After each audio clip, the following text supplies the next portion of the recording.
The history of enslaved individuals on northern plantations is often less discussed than the southern counterpart, but it was a significant aspect of colonial and early American society.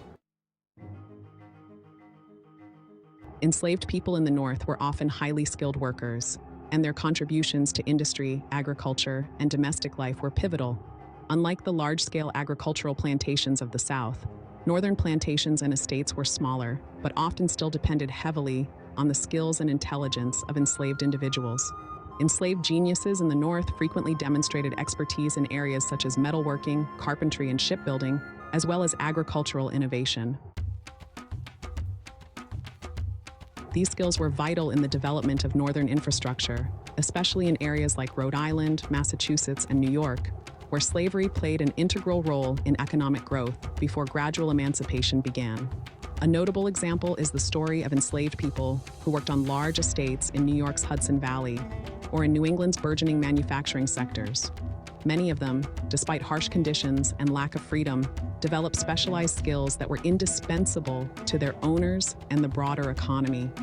They were involved in the construction of infrastructure, helped create artisanal goods, and worked on plantations growing products like wheat and other crops that were essential to the northern economy.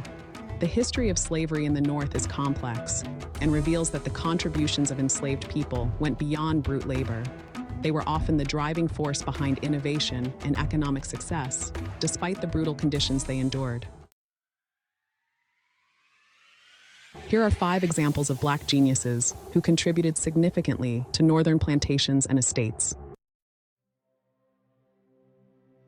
Onesimus's birth name and birthplace are unknown, but he was likely from the Akan ethnic group in what is now Ghana.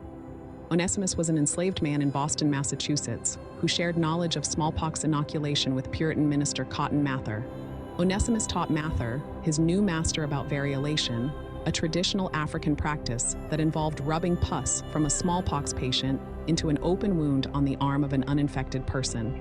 His understanding of inoculation, a practice used in West Africa, led to the successful use of the procedure in Boston during a smallpox outbreak in 1721.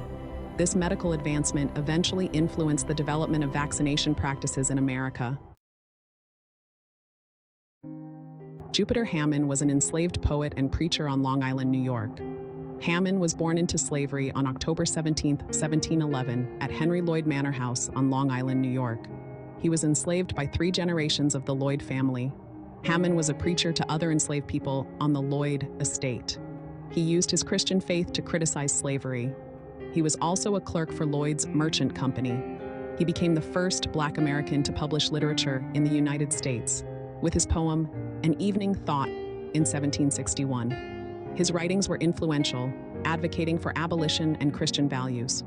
Although the 1799 gradual emancipation law did not apply to him, and despite Hammond's reservations about his own freedom, he was probably manumitted around 1793, following the death of John Lloyd II in 1792. Boston King, originally enslaved in South Carolina, ended up in New York. In 1780, when the British captured Charleston during the American Revolution, King escaped to the British garrison and gained his freedom.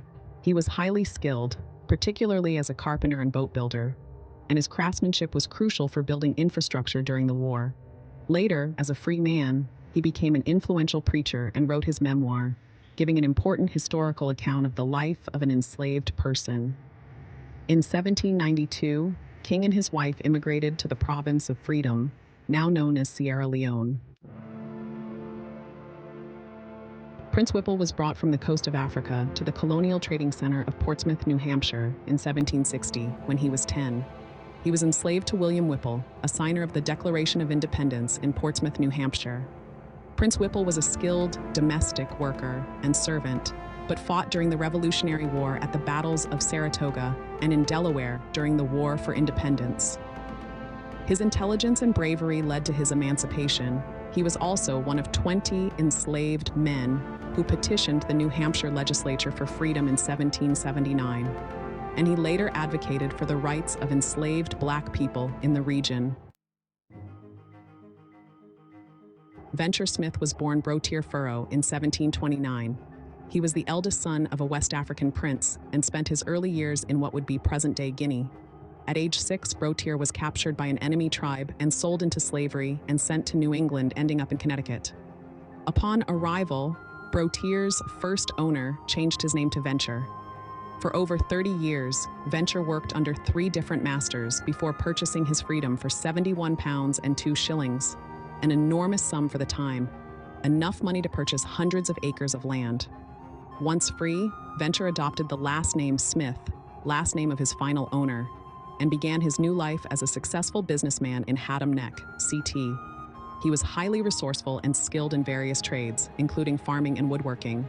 Smith managed to buy his family's freedom. Venture Smith's tale of hard work, tenacity, and ingenuity makes him a role model for Haddam and its citizens. He's a portrait of a self-made man who overcame adversity, established himself as a successful mariner merchant farmer. He went on to document his life in an autobiography, a narrative of the life and adventures of Venture, a native of Africa, which provided valuable insights into the life of enslaved people in New England. These individuals demonstrate how enslaved people in northern plantations and estates possessed extraordinary skills, creativity, and intellectual capacity, contributing significantly to the social, economic, and cultural landscape of early America.